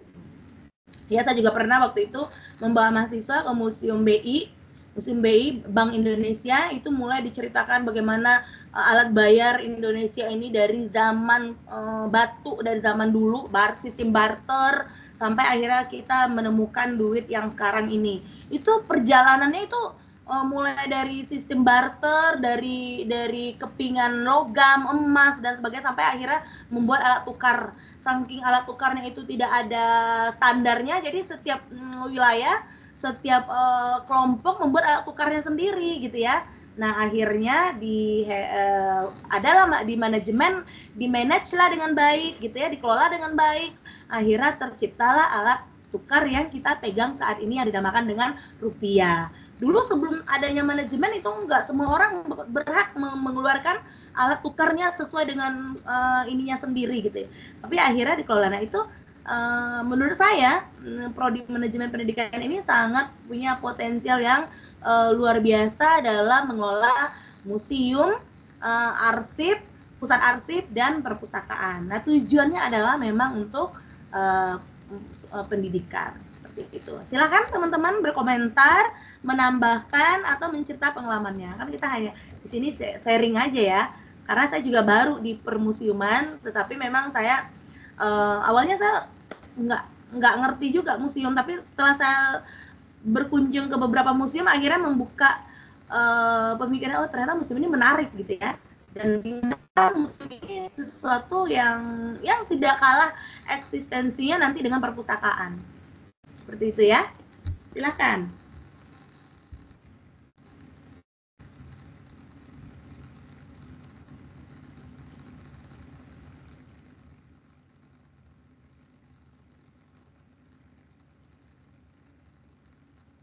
Mungkin materinya dulu mungkin Bu Weni dihabiskan, kemudian nanti ada tanya jawab. Di sini kebetulan ada mahasiswa dari luar negeri juga Bu Weni, dari Thailand. Mungkin nanti yang dari Thailand ini, mungkin aja nih dari Thailand bisa sharing gitu ke kita berkaitan gimana sih museum di Thailand. Salah satunya. Di Thailand ya. Ini kebetulan materinya memang sudah sampai di situ ya, Bu Loli. Baik, mungkin siapa nih teman yang dari Thailand mungkin bisa saya memberikan sedikit gambaran ya. Di Indonesia ini memang perkembangan museum itu belum terlalu seperti ketika kita berkunjung. Saya juga belum pernah sih berkunjung ke Eropa gitu ya. Tapi membaca, mendengar cerita memang belum seperti museum-museum yang ada di negara-negara maju. Tapi setidak-tidaknya dengan adanya Undang-Undang Museum tahun 95 itu sudah menandakan bahwa Indonesia ini sudah mulai menggairahkan dalam hal pemusiuman gitu ya. Sudah mulai diperhatikan, sudah mulai sudah sering adanya, apalagi dengan adanya sekarang tergabung dengan GLAM gitu ya. Mungkin boleh kita dengarkan sedikit pengalaman atau menceritakan museum-museum yang ada di Thailand barangkali. Siapa nih yang dari Thailand? Silakan. Maaf Ibu, dari Kamboja Bu. Oh iya, Kamboja. Ibu lupa. Siapa? Yang mana nih yang dari Kamboja nih? Saya Ibu, Nasri. Oh, Nasri. Tapi Nasri ini ya bisa bahasa Indonesia ya? Bisa Bu, bisa. Insyaallah. Ini kalau sekarang nih Nasri. Kalau sekarang kan isu yang kental itu di Kamboja sekarang perdagangan ini ya, perdagangan itu sekarang yang sedang memanas antara Indonesia dengan Kamboja ya, tapi mudah-mudahan tidak ada berpengaruh dengan Nasri ya. Itu hanya oknum aja kalau menurut saya ya. Boleh Nasri diceritakan di Kamboja gimana museumnya? Museum di Kamboja, adanya museumnya, yaitu museumnya pada awalnya abad yang ke-20, Kamboja masih berada di bawah kekuasaan kolonial Prancis. Saat itu bangsa Eropa mulai tertarik dengan peninggalan arkeologi di Asia Tenggara, khususnya reruntuhan Angkor yang menakjubkan. Oke.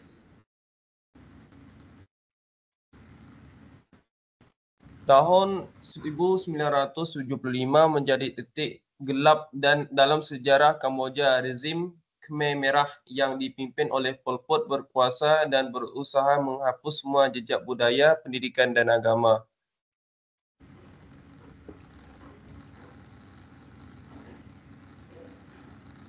Oke. Oke, Nasri. Jadi museum di Kamboja, PR museum di Kamboja ya mungkin ada kaitannya dulu dengan Pol Pot ya. Iya, Karena Bu. Pol Pot itu berusaha menghilangkan ini ya jejak budaya ya. Iya, Bu. Ya, saya pernah baca buku tentang Khmer Merahan itu, Khmer Merahan ya. Pol Pot saya baca, ada satu buku yang saya baca tentang Kamboja itu, bagaimana dulu bergolaknya Kamboja itu yang kekejaman Pol Pot ya. Kalau nggak salah, nanti dikoreksi ya. Takut salah baca sejarah negara orang nih. Jadi dulu saya pernah baca satu buku, itu ada satu, saya lupa namanya siapa ya, udah lama sih saya bacanya itu waktu saya jadi mahasiswa ya. Jadi dia menceritakan dulu itu dia umur 6 tahun dibawa bergerilya di hutan-hutan di Kamboja itu oleh ayahnya, dan menyaksikan kekejaman si Khmer Merahan itu ya, si Pol Pot itu ya. Ya, Bu. Nah, terus di depan mata dia misalnya keluarganya dibantai, terus nggak makan berhari di hutan. Tapi karena waktu itu dia anak kecil, jadi mungkin Tuhan menyelamatkan dia atau seperti apa, akhirnya dia selamat. Tapi semua keluarganya habis dan dia melihat bagaimana perjalanan keluarganya itu semuanya meninggal. Akhirnya dia sampai di perbatasan Kamboja sama Vietnam, saya lupa waktu itu, dan akhirnya diselamatkan dia, dan akhirnya dia nulis buku itu ya. Kalau nggak judulnya apa ya waktu itu saya lupa. Jadi seperti itu. Jadi di situ diceritakan bagaimana budaya-budaya masa lalu di Kamboja itu dikuburkan oleh si, kalau nggak salah ya seperti itu. Jadi mungkin banyak ya yang belum terungkap ya. Nah, mungkin bisa itu dijadikan salah satu memori kolektifnya Kamboja untuk disimpan di museum sehingga nanti bisa diinformasikan ke masyarakatnya. Oh, ternyata dulu seperti ini. Mungkin saya rasa sudah ada ya pemerintahan Kamboja seperti itu. Ya kita aja nggak tahu. Seperti halnya perjalanan perjuangan Indonesia dulu, misalnya ada PKI-nya, ada bagaimana Belanda itu kejamnya gitu ya, si Jepang itu kejamnya, seperti itu sejarah. Kita tidak perlu marah dengan apa yang terjadi di masa lalu, tetapi dengan adanya apa yang terjadi di masa lalu itu bisa menjadi sesuatu yang kita sampaikan ke anak cucu kita. Nah, seperti ini dulu nih sejarah. Jadi bangsa yang besar itu adalah bangsa yang tidak merupakan sejarahnya. Seperti itu katanya ya. Dan nggak tahu sekarang di Kamboja ada seperti apa gitu ya. Saya juga satu itu aja sih yang saya baca, tapi sampai sekarang tuh berkesan banget ya saya bacanya. Sampai kadang-kadang saya cari-cari lagi, ada nggak ya bukunya, saya pengen beli lagi, udah nggak ada lagi. Ya, mungkin seperti itu. Yang lain silakan barangkali. Pertanyaan aja sih, Fa. Ya, alhamdulillah. Terima kasih kepada Ibu Lili, Bu Eni, dan Ibu Lolita Sari atas penyampaian materi yang sangat menarik. Nah, dari penjelasan tadi kita dapat menyimpulkan bahwa museum itu bukan sekedar tempat mengoleksi benda-benda tersebut, benda-benda yang bersejarah, tetapi koleksi-koleksi dari benda-benda tersebut itu menyimpan nilai-nilai sejarah, seni, budaya, dan ilmu pengetahuan yang dapat dimanfaatkan dalam pendidikan dan penelitian. Nah, museum itu juga bisa menjadi tempat belajar yang menarik dan autentik. Di mana kalau di museum itu kita dapat melihat langsung gimana sejarahnya, gimana ada benda-benda peninggalannya. Jadi pembelajaran itu bisa berlangsung secara lebih jelas.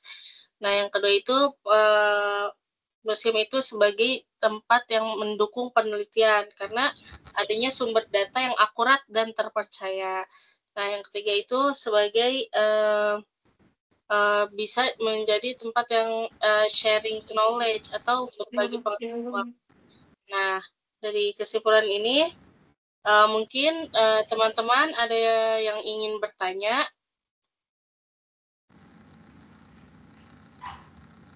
buka sesi diskusinya kepada teman-teman yang ingin bertanya. Dipersilakan. Ya, jadi sambil nunggu ada yang bertanya, saya mau menambahkan sedikit. Jadi pengelola museum itu sebenarnya ibarat panglima ya. Tahu nggak panglima? Kalian tahu panglima nggak? Panglima perang gitu ya. Jadi panglima perang, jadi dalam museum itu bukan hanya sekedar menyimpan aja, tapi pengelola museum itu, nah kalian berpotensi nih untuk menjadi pengelola museum ya. Pengelola museum itu harus mengetahui berapa jumlah pasti koleksi yang harus yang mereka miliki gitu ya. Terus dari mana saja koleksi itu berasal gitu ya. Jadi kalau objek museumnya tentang bahari, dari bahari mana saja koleksi itu gitu. Terus koleksi itu ibarat pasukannya itu datangnya dari mana saja, dari terus berapa lama pasukannya itu bisa bertempur. Artinya gini, artinya koleksi museum itu berapa lama bisa ditampilkan di dalam sebuah museum gitu. Jadi kalau di dalam kalau seandainya dia tidak bisa dipertahankan dalam jangka waktu yang lama, artinya koleksinya itu mungkin perlu diperbaiki biar dia tetap bisa ditampilkan dalam waktu yang lama. Dan intinya adalah koleksi museum itu harus ada informasi yang disampaikan ya, sehingga nanti dengan adanya informasi yang disampaikan itu, sehingga nanti akan memberikan energi bagi orang yang datang. Tapi kalau hanya sekedar koleksi, tersimpan, dilihat, habis itu yang datang pulang, terus setelah pulang, aduh nggak ada energi dia, aduh malas lagi balik ya, koleksinya itu aja gitu. Tapi kalau seandainya ada penambahan koleksi baru, terus atau ada informasi-informasi di dalam koleksi itu, jadi nggak akan membosankan orang untuk datang, karena akan membangkitkan energi orang lagi. Tapi kalau misalnya itu hanya koleksi doang, sekedar bagus aja dilihat, nggak ada energi yang tersampaikan atau pesan yang disampaikan, itu orang pulang nggak ada energi gitu ya. Itu. Jadi pengelola museum itu ibarat panglima perang, dia harus tahu pasukannya itu bisa bertahan berapa lama gitu ya. Apakah pasukannya terluka, masih bisa berperang atau enggak, seperti itu. Nah, itulah yang disebut dengan pengelolaannya itu, manajemennya itu gitu ya.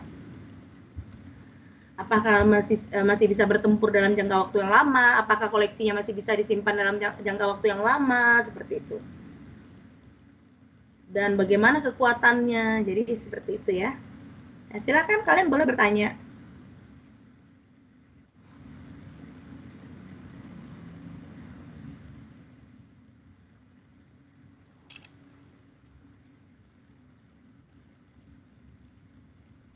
Ini mahasiswa malu-malu kucing ini Bu Weni.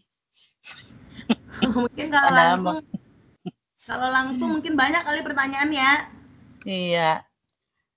Maaf banget nggak bisa langsung kemarin itu, bener-bener Kredit ya Bu Weni ya.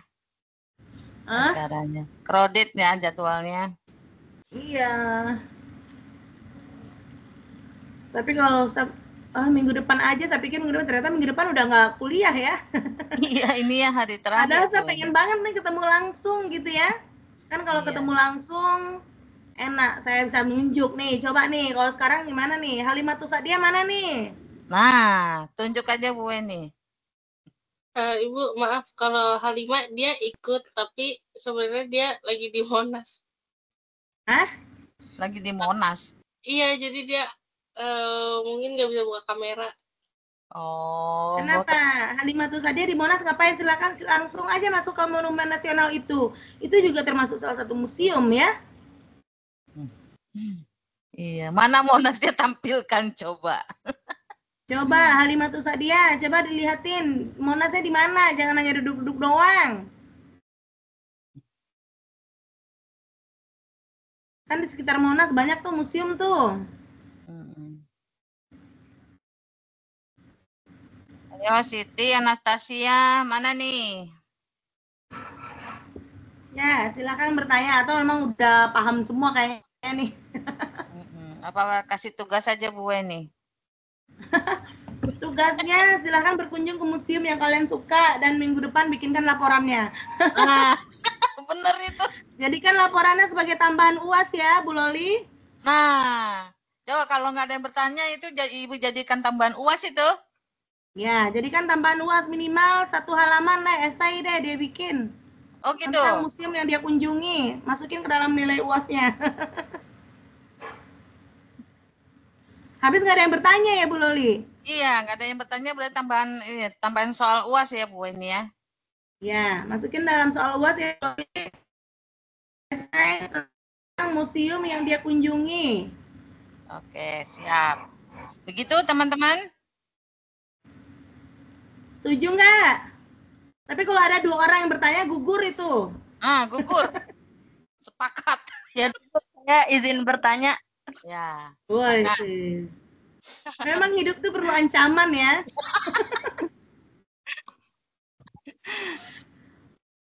Ya, Siti Jadi kalau Anastasia Zahra ya yang bertanya ya? Iya, Bu, siap, Bu. Ya, silakan. Oke, selamat pagi Ibu. Jadi saya di sini izin bertanya. Jadi kan bagaimana sih museum itu dapat menarik minat generasi muda atau generasi Gen Z pada saat ini untuk belajar dari informasi yang disediakan di museum tersebut? Kan pada saat ini rata-rata generasi muda itu tidak tertarik untuk berkunjung ke museum, tapi mereka lebih tertarik untuk nongkrong-nongkrong di kafe atau bermain di tempat yang lain gitu. Jadi mereka itu kurang tertarik untuk belajar di museum. Seperti itu, Bu. Ya, baru 1 ya, 1. Yang lain mana? 2. Mau dicukupkan dulu 2? Iya, 2 sekalian, biar jawabnya sekalian. 1 lagi, biar gugur nih. Izin bertanya, Bu. Ya, siapa tuh? Abian, Bu, namanya Abian. Ya, Bu Loli, masukkan, kasih dia nilai plus ya, kasih dia nilai tambah ya. Oke, siap. Siapa tadi tuh? Anastasia sama Abian ya? Anastasia. 1 lagi siapa? Abian, Bu, Abian. Mau nanya, Bu, izin bertanya. Nah, jadi tidak jauh beda dengan pertanyaan teman saya sebelumnya. Jadi intinya begini, Bu. Kan di zaman sekarang itu kan benar tuh anak-anak muda zaman sekarang tuh kan kayak sepertinya males tuh, Bu, ke tempat-tempat yang kayak museum, yang perpustakaan gitu kan. Lebih banyak itu kan sekarang apalagi kan nyari di internet tentang sejarah itu gitu-gitu kan udah bisa diakses melalui internet tuh, Bu. Jadi kayak nggak perlu langsung ke tempatnya, langsung ke museum gitu. Beda dengan orang dulu kan, zaman dulu kan harus ke tempat perpustakaan kalau kita mau ngerjain tugas atau misalkan mau mencari informasi terkait sejarah-sejarah gitu kan harus ke museum langsung tuh, Bu, atau ke monumen-monumen. Nah, kalau sekarang kan tinggal nyari AI gitu. Nah, menurut Ibu itu gimana, Bu, caranya biar setidaknya tidak malas gitu. Jadi biar istilahnya mau juga gitu ke sono. Intinya biar istilahnya biar bisa kayak dulu gitu. Jadi biar kita itu mau juga ke museum gitu. Dengan tantangannya itu sekarang kan gampang tuh. Kalau mau nyari apa-apa tinggal bisa lewat internet. Dari aja di internet, nggak harus langsung ke museum kayak gitu, Bu, kurang lebihnya, Bu. Dan terima kasih. Baik, ini pertanyaan nyaris sama ya. Memang tuh PR terbesar sekali sekarang adalah bagaimana memperkenalkan museum itu ke generasi muda. Makanya sekarang ada namanya gabungannya GLAM itu. GLAM ya, salah satunya itu jangkauan GLAM itu adalah anak muda gitu ya, GLAM. Pernah dengar GLAM nggak? Galeri, library, GLAM, galeri, library, arsip, museum.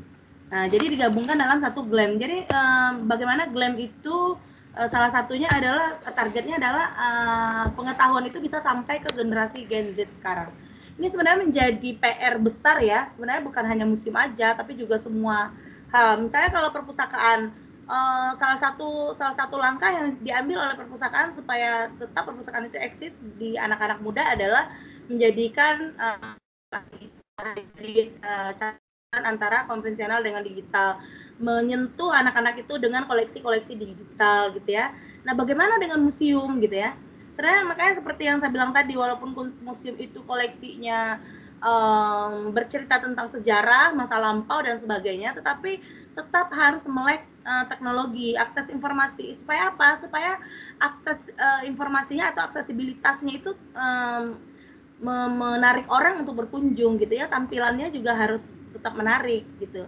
Nah, bagaimana caranya? Yang pertama memang kesadaran dari yang pertama pihak museumnya harus menyadari bahwa saat ini yang dihadapin itu adalah generasi visual gitu ya. Kalau zaman saya dulu kan, zamannya Bu Loli, saya itu visualisasi itu dari pikiran kita. Kita baca buku terus kita menghayal. Misalnya kita baca buku dulu tentang yang booming teman-teman saya dulu, misalnya kalau komik bergambar kita langsung aja membayangkan gambar, melihat gambarnya. Terus kalau misalnya buku yang tidak ada gambarnya kan kita baca serius, terus sambil membaca tuh kita berimajinasi atau pikiran kita jauh, oh ini begini. Jadi seperti itu. Tapi kalau sekarang kan anak-anak sekarang tuh dimanjakan dengan visualisasi, tanpa berpikir lagi, langsung blok ada gambarnya di depan dia. Jadi ngapain lagi gitu ya? Nggak berpikir, nggak berpikir, nggak capek-capek berpikir kok, langsung disodorin depan matanya ada gambarnya. Mau melihat koleksi museum, ya udah tinggal klik aja, cari terus lihat gambar, langsung keluar nih, oh ini nih koleksinya, ngapain lagi ke museum. Tapi kalian akan kehilangan arwahnya, akan kehilangan energinya, nggak lengket di memorinya. Coba kalian sekarang nih buktikan apa yang saya bilang ya. Saya PR besarnya yang pertama adalah memang harus ada pihak pengelola museum itu harus menjangkau semua kalangan masyarakat, termasuk kalangan remaja. Terus mensosialisasikan baik melalui media sosial, kalau mereka punya program ini, mereka punya koleksi ini, museum mereka seperti ini. Terus tetap memperhatikan desainnya, karena walaupun misalnya mempertahankan konvensionalannya, kekunoannya, tetap harus disentuh dengan estetiknya. Karena anak zaman sekarang tuh maunya estetik, ya. Karena apa? Karena nanti dengan adanya keestetikan itu mereka akan menjadikan itu sebagai objek foto, terus mereka upload, mereka posting. Nah, dengan secara tidak langsung sebenarnya menyediakan tempat-tempat yang estetik itu juga akhirnya difoto, diupload di medsos, itu sebenarnya secara tidak langsung sudah promosi secara gratis. Walaupun sebenarnya promosi itu ada isinya. Ada informasi yang disampaikan di dalamnya, bukan hanya sekedar posting foto. Tapi saat ini dengan memposting foto aja, orang, oh ini di mana nih ya, bagus ya. Akhirnya orang jadi tanya-tanya, ini bagus ya, di museum mana sih? Akhirnya datang berkunjung. Jadi salah satu pengelola museum harus memahami bahwa kebutuhan anak-anak zaman sekarang yang kekinian itu adalah tempat yang estetik. Walaupun tetap mempertahankan kekonvensionalannya. Tapi dia harus tetap memikirkan apa sih yang estetik gitu. Sehingga nanti menarik anak-anak itu untuk berkunjung. Terus memberikan kesadaran, ada semacam advokasi dari pengelola museum, pemerintah, pengelola pendidikan, sekolah, universitas gitu ya, bahwa museum itu adalah tempat sumber belajar yang menarik gitu. Terus kalau mereka sudah tertarik, mereka datang gitu ya. Kalau sudah datang, nah diharapkan pengelola museum itu memberikan energi tadi. Jadi bukan hanya sekedar menyimpan koleksi, tapi ketika mereka datang, mereka menemukan sesuatu energi yang baru di dalam museum itu. Sehingga memberikan kesan memorinya. Memorinya itu lebih lengket. Beda kalau kalian melihat searching di HP. Setiap malam kita tuh scroll-scroll HP loh. Apa aja kita scroll-scroll di HP, apalagi anak zaman sekarang. Saya 4 kelas semester ini, saya melakukan observasi kecil-kecilan ke mahasiswa saya. Coba kalian sebelum tidur, sehabis maghrib nggak megang HP dulu sampai kalian tidur, nggak megang HP dulu. Terus bangun tidur nggak megang HP dulu sampai kalian berangkat ke kampus. Nanti di kampus baru pegang HP lagi. Saya suruh mereka nulis. Ternyata 80% gagal. Cuma 20% yang berhasil. Saking segitunya ya, tergantungnya dengan HP gitu ya. Termasuk mungkin saya juga, Bu Lolita Sari juga gitu ya. Nah, itulah sekarang bentuk pergeserannya kebutuhan orang gitu ya. Tapi apa yang kita dapat dari scroll-scroll itu? Nggak ada satupun yang lengket di memori ini. Hilang aja gitu aja kan? Nggak ada. Coba misalnya kalian scroll mau tidur apalah ya, kalian scroll itu. Terus besok pagi masih ingat nggak apa yang kalian scroll itu? Lupa kan? Nggak ada yang lengket. Misalnya kalian lihat semua museum-museum itu melalui HP, visualnya melalui HP kalian. Tapi nggak ada yang tertinggal. knowledge-nya itu nggak tertinggal gitu, pengetahuannya itu nggak tertinggal, energinya tuh nggak tertinggal. Tapi coba kalian berkunjung, sekali aja kalian berkunjung ke museum, pasti memorinya tertinggal, ada energi yang masuk ke kalian, ada informasi yang kalian terima, yang kalian simpan di memorinya. Itu bedanya dengan bagaimana supaya ketertarikan itu muncul dari diri kita dulu. Jadi saya harap mungkin dengan adanya materi tentang museum ini, sehingga menjawab penasaran deh, minimal penasaran dulu deh kalian deh. Benar nggak sih museum seperti yang dibilang Bu Eni? Datang. Nanti kalau kalian datang, coba kalian rasakan. Kalian liatin, cari, kalian pelajari, kalian iniin informasi yang terkandung di setiap koleksi museum itu. Apa informasi yang terkandung di dalamnya? Ya kan? Terus kalian coba cari juga melalui apa dulu, visual dulu gitu. HP kalian dulu, mana yang tertinggal di memori kalian, yang kalian langsung koleksi itu atau nah itu. Jadi memang di museum itu energinya ada, informasinya tuh jelas, terstruktur, ya, dikelola oleh orang yang berkompeten, dikelola oleh orang yang memang bidangnya di situ, dikelola oleh orang yang memang ilmunya di situ. Tapi yang kalian scroll di HP itu siapa yang mengelola informasinya itu? Nggak tahu kan? Tidak bisa dipertanggungjawabkan baik secara ilmiah, baik secara keilmuan, dan secara apapun. Itu hanya sekedar hiburan semata, makanya tidak tinggal di memori. Tapi kalau kalian mendapatkan informasi yang sudah kalian dapatkan di HP itu di museum, itu sudah dikelola oleh orang yang memang di bidangnya, dengan ilmunya, gitu. Ya, jadi itu bedanya. Jadi bagaimana untuk orang tertarik? PR-nya yang pertama adalah memang pihak pengelola museum harus mensosialisasikan, memberikan gencar berpromosi atau memposting apa-apa yang di museum itu di medsos. Karena memang mainan anak-anak sekarang tuh medsos. Apapun informasinya diupload di medsos. Jadi setiap museum itu harus punya medsos.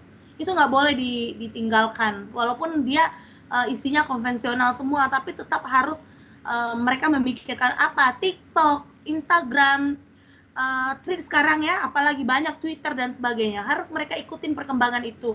Untuk apa? Untuk orang bisa mengaksesnya.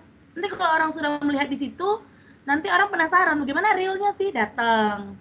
Terus yang kedua adalah pihak penyelenggara pendidikan, misalnya sekolah, perguruan tinggi, itu memang harus memberikan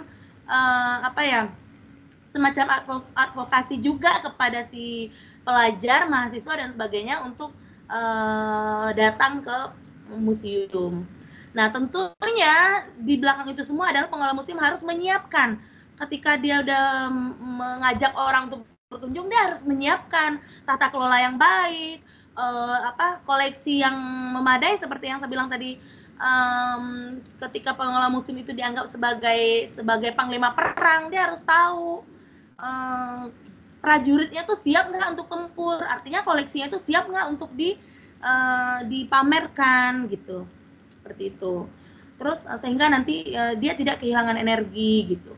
Terus apalagi tata letaknya, tata ruangnya dan sebagainya itu juga harus diperhatikan, dan keestetikannya itu harus diperhatikan, karena memang inti dari segalanya itu adalah orang-orang sekarang tuh senang sama yang estetik, ya, seperti itu. Ada tempat foto-fotonya, kalau estetik kan aduh enak nih tempat foto-foto, akhirnya diposting dan sebagainya. Dan tentunya harus tetap mengikuti perkembangan zaman. Nah, seperti yang disebutkan tadi Bu Loli, bahwa Museum Muhammadiyah itu walaupun banyak di dalamnya koleksi-koleksi sejarah masa lalu misalnya gagas Muhammadiyah itu misalnya mimbar ceramahnya, sepedanya, kerisnya dan sebagainya, itu kan cerita-cerita masa lalu aja gitu ya. Tapi tetap mereka menampilkan keteknologiannya. Jadi bagaimana itu dipadukan ke yang kekinian. Jadi pengelola museum pun harus seperti itu rata-rata ya, harus bisa menjangkau anak zaman sekarang itu. Dia tetap tidak boleh kehilangan energi, tapi dia juga tetap harus bisa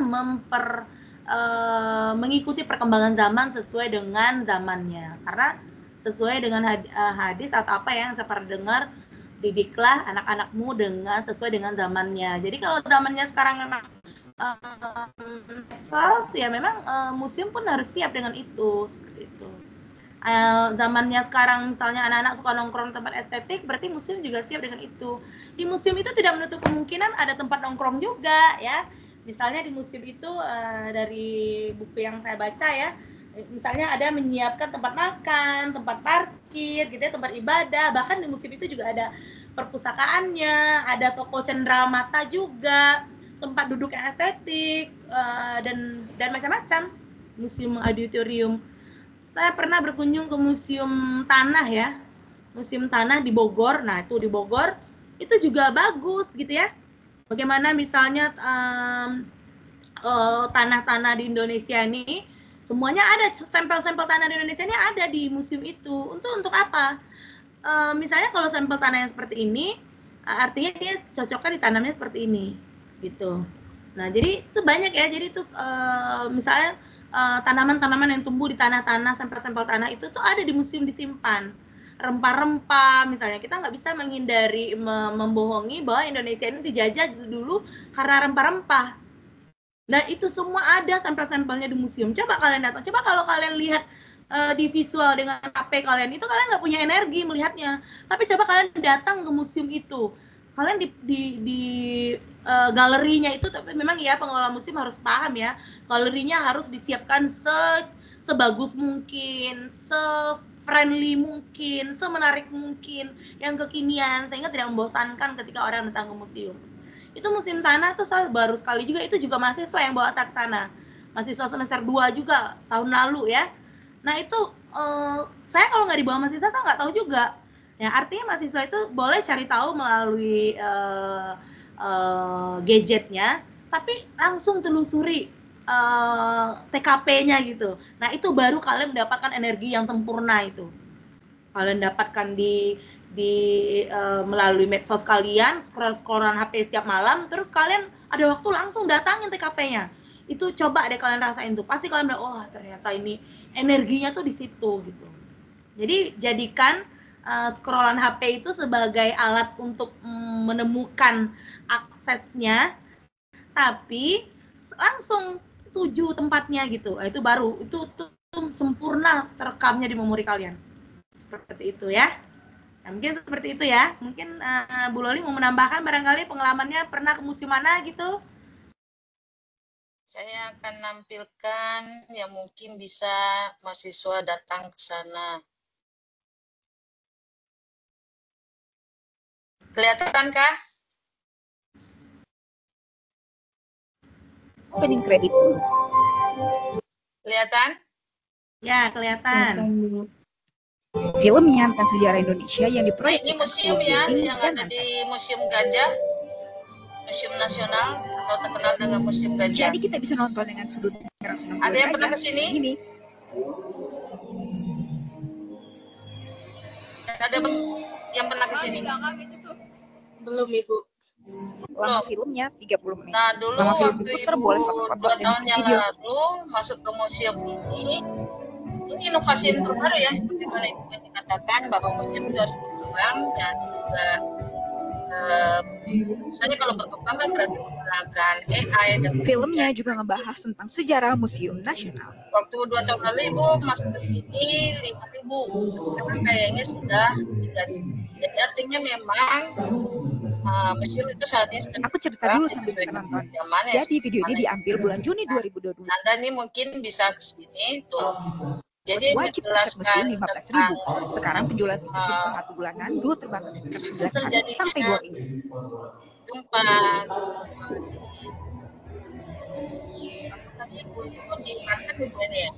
Sekarang kita nonton pertempuran ini karena seru banget. Animasi dan audionya juara. Aku banyak mengkaget di sini.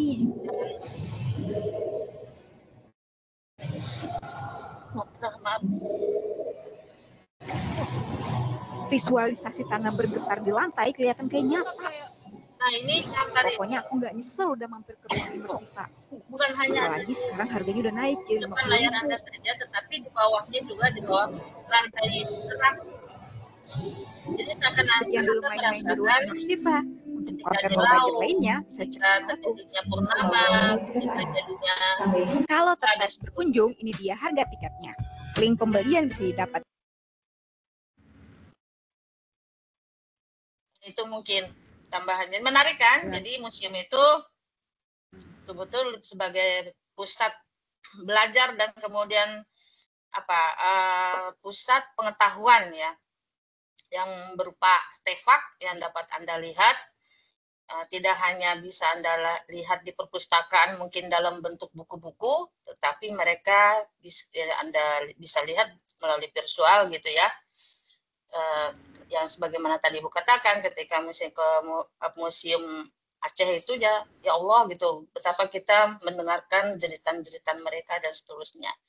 Dan ini yang tadi Ibu tampilkan itu Anda bisa ke Museum Gajah, dekat kan dengan Monas ya Bu ini ya. Dan ke sana itu kalau nggak salah tidak bisa langsung. Jadi nanti harus daftar online dulu, karena itu banyak sekali nanti Anda antri. Kalau langsung sana justru jangan-jangan Anda nggak dapat, karena waktunya itu terbatas dari jam 9 sampai jam 11 kalau nggak salah. Ya mungkin itu tambahan dari saya Bu ini. Ya baik, boleh, terima kasih. Jadi intinya kita mau menambah pengetahuan kita itu mulai dari diri kita dulu. Apakah kita pengetahuannya bodong ya? Kalau bodong itu maksudnya kalau kita hanya lihat-lihat dari HP aja, nggak ada yang bertanggungjawabkan secara ilmiah, secara apa gitu ya. Tapi kalau kalian datang ke museum itu sudah pasti koleksi yang kalian lihat, energi yang kalian dapat itu adalah energi yang sudah dikelola dengan baik oleh orang yang memang di bidangnya. Nah, jadi semua itu kembali ke tangan kita sendiri. Apakah cukup hanya dengan melihat di medsosnya aja, apa kalian ingin mendapatkan cakrawala itu langsung ke tempatnya? Seperti itu. Apakah kalian ingin mendapatkan pengetahuan itu langsung ke tempatnya? Karena museum itu pembuka cakrawala. Nanti kalau kita udah melihat di situ, itu akan panjang lagi. Kita ingin tahu lagi, yang misalnya kita pergi ke museum, misalnya kalian pergi nih ke Museum Bahari. Waktu saya pergi ke Museum Bahari, saya nggak ngerti sama sekali. Saya nggak pernah tahu mendengar Krakatau dulu pernah meletus dan menghancurkan Jawa dan Sumatera gitu ya. Terus akhirnya dengan melihat di museum itu saya tertarik untuk mencari tahu bacaannya atau apanya. Jadi akan panjang, cakrawala kita tuh akan bertambah gitu, seperti itu. Ya, jadi intinya museum itu adalah sebagai pengelola, ada dua hal yang kini di sini yang bisa kita tangkap. Pengelolanya juga harus bisa menyesuaikan dengan kebutuhan masyarakat saat ini, yaitu kebutuhan masyarakat saat ini apa? Mereka tidak bisa lepas dari teknologi dan harus mengikuti perkembangan teknologi. Ya, seperti itu. Terus bahwa koleksi yang tersimpan di museum itu hanya bukan sekadar tersimpan, tetapi memang ada nilai informasi yang tersampaikan ke masyarakat sehingga nanti menumbuhkan kesadaran bagi masyarakat, baik untuk dalam penambahan pendidikannya, penelitiannya, maupun menambah pengetahuannya dan sebagainya. Seperti itu ya. Jadi harus memang, makanya sekarang tuh ada GLAM. Saya juga sedang mempelajari GLAM juga, apa bedanya galeri dengan museum gitu ya.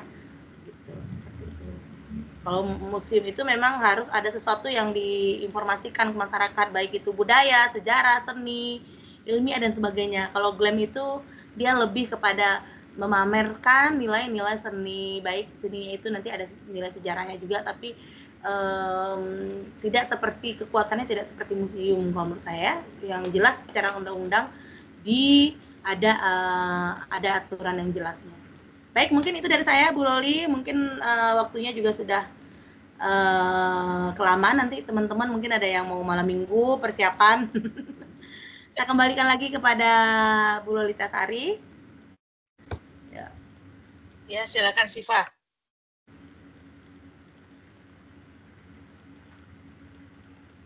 Oke. Terima kasih banyak kepada Ibu Eni dan Bu Lolita Sari. Mungkin karena untuk mempersingkat waktu, acara setelah ini yaitu doa penutup. Untuk menutup acara dengan hikmat, marilah kita bersama-sama mendengarkan pembacaan doa yang akan dipimpin oleh Saudara Nasriput. Kepada Saudara Nasriput dipersilahkan. Bismillahirrahmanirrahim. Alhamdulillahirabbil alamin wassalatu wassalamu ala asyrafil anbiya'i wal mursalin wa ala alihi washabihi ajma'in. اللهم اغفر لنا ذنوبنا ولوالدينا وارحمهما كما ربيانا صغيرا ولمشايخنا ولجميع المسلمين والمسلمات والمؤمنين والمؤمنات برحمتك يا أرحم الراحمين. اللهم إنا نسألك السلامة في الدين وعافية في الجسد وسيادة في العلم وبركة في الرزق وتوبة قبل الموت ورحمة عند الموت ومغفرة بعد الموت. اللهم هون علينا في سكرات الموت والنجاة من النار والعفو عند الحساب. اللهم أرنا الحق حقا وارزقنا اتباعه وأرنا الباطل باطلا وارزقنا اجتنابه. ربنا آتنا في الدنيا حسنة وفي الآخرة حسنة وقنا عذاب النار.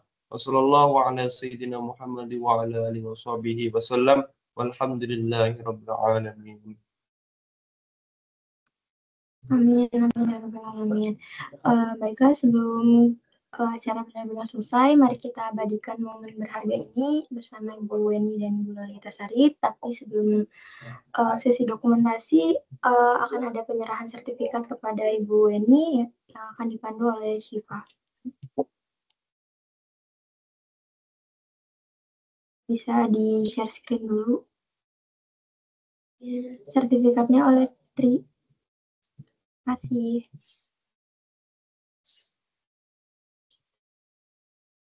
Udah kelihatan belum?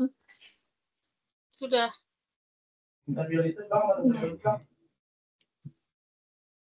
Ya, ini Ibu Weni sebagai tanda cinta kita kepada Bu Weni. Terima kasih banyak atas sharing knowledge-nya hari ini berkaitan tentang manajemen museum sebagai aset informasi. Di sela-sela waktunya ini mohon maaf ya. Semoga para mahasiswa juga memiliki tambahan ilmu berkaitan museum sebagai pusat, salah satu pusat informasi, dan juga tadi Ibu Mel ini juga telah mengatakan itu untuk era now itu adalah GLAM ya, Gallery Library Archive Museum. Oke, semoga Ibu Weni dapat menerima sertifikat ini dan terima kasih dari kami semua. Terima kasih. Terima kasih Bu Loli, sertifikatnya saya terima, nanti silakan dilanjutkan via WA ya. Baik. Terima kasih. Terima kasih sekali kepada Ibu Lolita Sari atas kesempatannya hari ini berbagi pengetahuan sedikit dari saya, mungkin bisa bermanfaat untuk kita semua, dan terima kasih juga teman-teman yang sudah membagi pengetahuan juga ke saya, Bu Lolita Sari, dan tadi yang dari Kamboja. Semoga apa yang hari ini yang sudah disampaikan menjadi pengalaman baru bagi kita semua. Terima kasih Bu Loli. Assalamualaikum warahmatullahi wabarakatuh. Salam. Oh ya, sebelumnya mungkin ada salam kata dari Bapak Muarif. Mohon maaf beliau tidak bisa hadir sebagai beliau itu Kapolri ya, Kapolri Manajemen Pendidikan, karena ada kegiatan di luar. Jadi salam dari beliau untuk Bu Weni. Ya, salah diterima salamnya Bu Loli. Oke, Sipa, lanjutnya gimana? Mau foto bersama dulu barangkali? Selanjutnya foto bersama yang akan didokumentasikan. Siapa yang screenshot? Tri, siapa? Saya bisa screenshot. Teman-teman semuanya bisa on kamera terlebih dahulu untuk kita abadikan malam ini.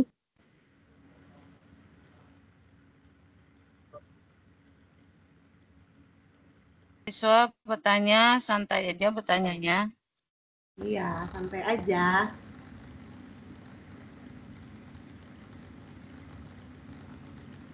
Ibu susah ini menghadirkan Bu Weni nih. Beliau sibuk. Aduh. Keliling museum beliau ini. Yang belum ke NTT ya Bu Weni. Ya, tahun depan ke NTT ya.